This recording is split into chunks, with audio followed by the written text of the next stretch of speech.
نبی کریم صلی اللہ علیہ وسلم کی عمر 8 سال ہوئی تو آپ کے دادا جان وفات پا گئے۔ مکہ مکرمہ کے سارے بازار بند ہو گئے اور آپ صلی اللہ علیہ وسلم اپنے دادا جان کے جنازے کے پیچھے روتے ہوئے بھاگ رہے تھے۔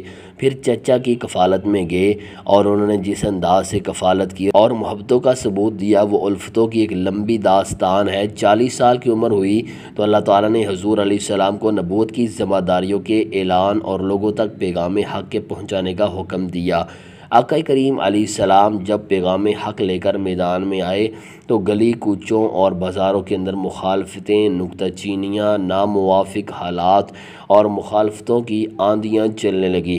حضرت بلال حبشی رضی اللہ عنہ کے ساتھ کیا سلوک کیا جاتا رہا، کس انداز کے ساتھ ان کے سینے پہ پتھر رکھ دیا جاتا، حضرت خباب کے ساتھ کون سا سلوک کیا جاتا رہا، کون کون سے دکھ تھے جو روا نہ رکھے گئے۔ حضرت زنیرہ ان کے گلے کے اندر کوڑا ڈال کر گھوڑے کی رسی کو تاؤ دیے گئے، یہاں تک کہ ان کی آنکھیں باہر آ گئیں اور آنکھوں کی روشنی جاتی رہی۔ ابو جہل بولا، اب بلانا اپنے محمد کو جو تیری آنکھوں کی روشنی کو واپس کرے۔ زنیرہ نے ہاتھ پھیلا لیے اور کہا، عرش کے رب، میری ان آنکھوں کا نور گیا، میرے بدن کے ٹکڑے ٹکڑے ہو جاتے، کبھی بھی تیرے سے زندگی نہ مانگتی، لیکن اب تیرے نبی کی عزت کا سوال ہے، میری آنکھوں کی روشنی واپس کر دے۔ روایات میں آتا ہے کہ اللہ نے حضرت زنیرہ رضی اللہ عنہ کی آنکھوں کی روشنی واپس کر دی۔ تکلیفیں آئیں، دکھ آئے۔ مکے کے چوک کے اندر حضرت سمیہ کو نیزہ مار کر ابو جہل نے شہید کیا۔ یہ اسلام کی پہلی شہیدہ تھی جن کا خون مکے کی سرزمین کے اندر گرا۔ حضرت یاسر کو شہید کیا گیا، یہ حضرت عمار ابن یاسر کے والد تھے اور سمیہ حضرت عمار ابن یاسر کی والدہ ماجدہ تھیں۔ حضرت عمار ابن یاسر کو تختہ ستم پہ رکھا گیا اور انہیں کوڑوں سے ان کی تواضع کی گئی۔ آقا کریم آئے، عمار ابن یاسر دکھوں اور اذیتوں سے دوچار تھے۔ آقا کریم نے سر پہ ہاتھ رکھا اور کہا، آل یاسر صبر کرو، آل یاسر صبر کرو، میں تمہیں جنت کا وعدہ دیتا ہوں۔ تکلیفیں آئیں، دکھ سہے۔ اس راستے کے اندر مکے کی گلیوں میں حضور کے ساتھ جو سلوک ہوا کون بھول سکتا ہے۔ کبھی کانٹے بچھ رہے ہیں، کبھی حضور کی راہوں میں گھڑے کھودے جا رہے ہیں، کبھی اوجریاں ڈالی جا رہی ہیں بدن اطہر کے اوپر۔ ابو لہب اپنے گھر کا کوڑا اٹھا کر حضور کی دہلیز پہ ڈال جاتا ہے۔ عقبہ بن ابی معیط حضور کے گلے کے اندر کپڑا ڈال کے اس کو تاؤ دیتا ہے۔ حضور فرماتے ہیں، جتنے دکھ اس نے مجھے دیے کسی نے نہیں دیے۔ اذیتوں کی داستان رقم ہو رہی ہے۔ آقا کریم علیہ السلام کے شفیق چچا بھی انتقال کر جاتے ہیں۔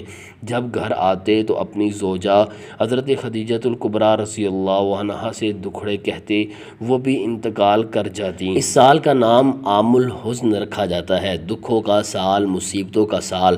آقا کریم بہت دل برداشتہ ہوئے قوم سے، پھر سوچا طائف چلتا ہوں اور طائف والوں کو پیغام حق دیتا ہوں، شاید میری آواز پر وہ لبیک کہتے ہیں۔ 1 مہینے کا سفر کر کے حضرت زید بن حارثہ کو ساتھ لے کر طائف پہنچے۔ ان کے 3 سردار تھے، عبد یالیل بن عمر، حبیب بن عمر اور مسعود بن عمر۔ ان کے پاس جا کر پیغام حق دیا، کہا، تمہاری بھلائی کا پیغام لے کر بڑی دور سے چلا ہوں، میری دعوت کو قبول کر لو، دنیا میں بھی کامیابی، آخرت میں بھی کامرانی تمہارا مقدر ہوگی۔ یہ دعوت پیش کی، انہوں نے کہا، ہم تمہاری دعوت کو مسترد کرتے ہیں۔ ایک بولا کہ اور کوئی زمانے میں بندہ نہیں تھا جس کو نبوت ملتی، تجھے ملنی تھی۔ کسی نے کچھ کہا، تانے دیے، دل دکھایا حضور کا۔ آقا کریم نے فرمایا، تم نے جو مجھ سے کہا سو کہا، تم نے جو میرے ساتھ سلوک کیا وہ تمہاری مرضی، اتنا میرے سے وعدہ کرو کہ یہ بات کہ میں تمہارے پاس آیا ہوں دعوت دینے کے لیے، تمہیں پیغام حق دینے کے لیے، اس کو پوشیدہ رکھو گے، مخفی رکھو گے، تاکہ مکے والے میرے دشمن ہیں اور جب انہیں پتہ چلا کہ طائف گئی ہیں تو وہ طائف والوں نے بھی دعوت قبول نہیں کی تو وہ تمسخر کریں گے، مجھے نشانہ تضحیک بنائیں گے، لہٰذا جو کہا سو کہا، اپنے اندر اس بات کو راز رکھو۔ انہوں نے کہا کہ ہم کیوں راز رکھتے پھریں؟ انہوں نے افشا کیا، پھر بلکہ اوباشوں کے ہاتھوں میں پتھر دیے۔ حضرت ام المؤمنین سیدہ عائشہ صدیقہ رضی اللہ تعالی عنہ کہتی ہیں کہ ایک دن میں نے حضور سے پوچھا کہ آقا، احد کے دن سے سخت دن بھی کبھی زندگی میں آپ پر آیا ہے؟ فرمایا ہاں عائشہ، جب طائف کے بازاروں میں تیری قوم نے مجھے پتھر مارے تھے تو یہ دن احد کے دن سے بھی سخت تھا۔ حضور فرماتے ہیں جب میں طائف سے باہر نکلا تو ان کے گنڈے دو رایا قطاروں میں کھڑے تھے، ہاتھوں میں پتھر، اور میں درمیان سے گزرنے لگا تو وہ میرے پاؤں پہ پتھر مارتے ہیں، میں پاؤں اٹھا لیتا تو دوسرے پاؤں پہ پتھر مارتے، پھر میں شدت درد اور احساس کرب سے بیٹھ جاتا تو ان کے دو گنڈے آگے بڑھتے، مجھے کندھوں سے پکڑ کر اٹھاتے ہیں اور پھر مجھے پتھر مارتے۔ فرمایا عائشہ یہ دن احد کے دن سے بھی سخت تھا جب تیری قوم نے طائف کے بازاروں میں مجھے پتھر مارے۔ آقا کریم علیہ السلام احد کے دن جب حضور کے چچا شہید ہوئے، وہ دن بھی تاریخ اسلام کا دردناک دن ہے۔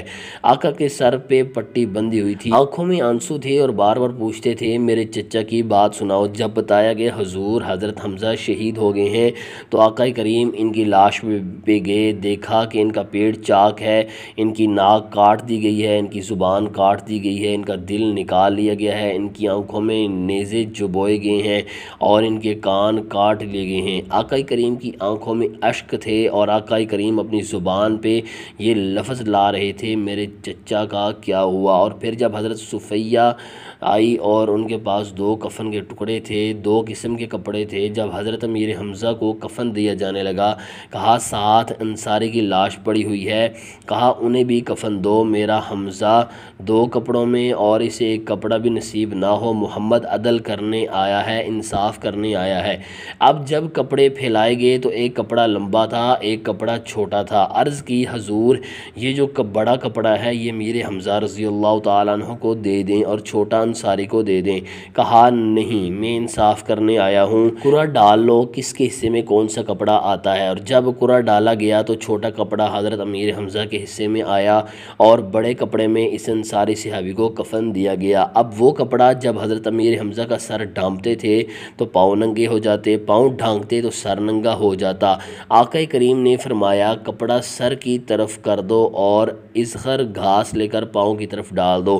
اللہ کے محبوب علیہ السلام اس دن اتنے غم زدہ تھے کہ جب دوبارہ مدینہ پہنچے تو حضور کو پکڑ کر خچر سے سواری سے اٹھا کر حضور کو جو ہے وہ نیچے رکھا گیا۔ سخت تکلیف میں تھے، دکھوں کی زندگی، طائف کے بازار، پھر مدینہ کے اندر جب وہ ماحول آیا، خوبصورتی آ گئی، روشنیاں آ گئیں، آسمان سے ہر دم نور اترنے لگا۔ وہ وقت گیا جب لوگ پتھر مارتے تھے، اب حکم ہو گیا خبردار میرے نبی کی آواز سے آواز بھی اونچی نہیں کرنی، خبردار تم نے میرے نبی سے کوئی مسئلہ پوچھنا ہے تو پہلے صدقہ لو، پھر فقیر ڈھونڈو، پھر خیرات کرو، پھر میرے نبی کی چوکھٹ پہ آؤ، تمہیں پتہ چلے کہ کس چوکھٹ پہ آ رہے ہیں، کس در پہ آ رہے ہیں۔ آقا کریم علیہ السلام اس ماحول کے اندر گھر میں خوش ہے، آنگن میں خوشیاں ہیں، پھول کھلے ہوئے ہیں۔ حضرت ابراہیم علیہ السلام حضور کے شہزادے حضور کی ران پہ بیٹھے ہوئے ہیں، حضرت امام حسین بھی دوڑتے دوڑتے آئے اور وہ بھی حضور کی کران پہ بیٹھ کے حضور کبھی حسین کو دیکھتے ہیں، کبھی اپنے فرزند کو دیکھتے ہیں، کبھی حسین کو دیکھتے ہیں، کبھی حسین کے ماموں کو دیکھتے ہیں۔ حضرت ابراہیم اور حضرت امام حسین رضی اللہ تعالیٰ عنہ دونوں کو دیکھ کر اللہ کے محبوب خوش ہو رہے ہیں۔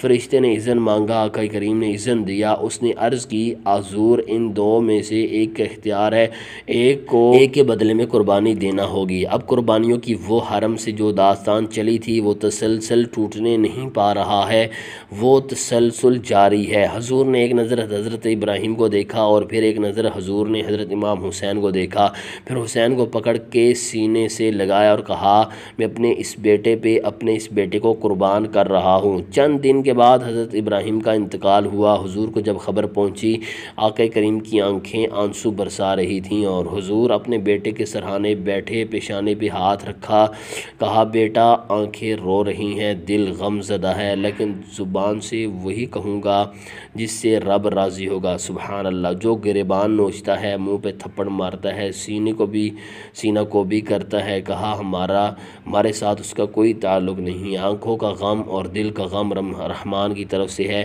ہاتھوں کا غم اور زبان کا وویلا یہ شیطان کی طرف سے ہے۔ کہا بیٹے کا وویلا یہ شیطان کی طرف سے ہے، کہا بیٹا آنکھیں رو رہی ہیں، دل غم زدہ ہے، لیکن زبان سے وہی کہوں گا جس سے رب راضی ہوگا۔ امام حسین رضی اللہ عنہ کا حضور صلی اللہ علیہ وسلم سے پیار اگلی ویڈیو میں بیان کریں گے انشاءاللہ۔ ناظرین کرام، ویڈیو اچھی لگی ہو تو پلیز لائک کیجیے۔ مزید سیرت النبی صلی اللہ علیہ وسلم پر مبنی ویڈیوز اور واقعات دیکھنے اور سننے سننے کے لیے ہمارے چینل کو سبسکرائب کیجیے۔